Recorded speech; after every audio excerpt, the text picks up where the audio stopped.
Bienvenue sur France 24. Il est 19h à Paris. À la une de l'actualité, le Hamas qui annonce la mort de 2 otages israéliens. Le Hamas annonce la mort de 2 otages israéliens dans une toute nouvelle vidéo. On va en parler avec notre correspondante Claire Duhamel, direction Jérusalem. Tout de suite, Claire, bonsoir. Quelles sont vos dernières informations ?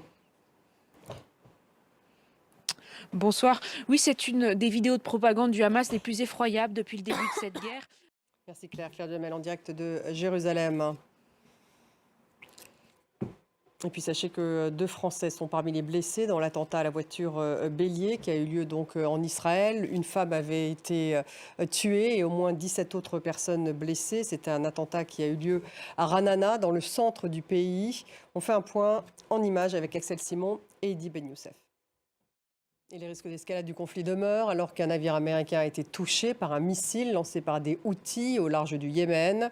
Hier déjà, les Houthis avaient envoyé un missile en direction d'un destroyer américain dans le sud de la mer Rouge. Johanna Sitruk.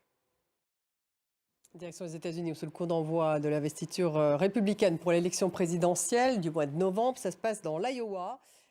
Et la Coupe d'Afrique des Nations, le Sénégal qui a donc assumé son statut de favori en battant la Gambie 3-0. On fait un point avec Cédric Ferreira, envoyé spécial à Yamoussoukro.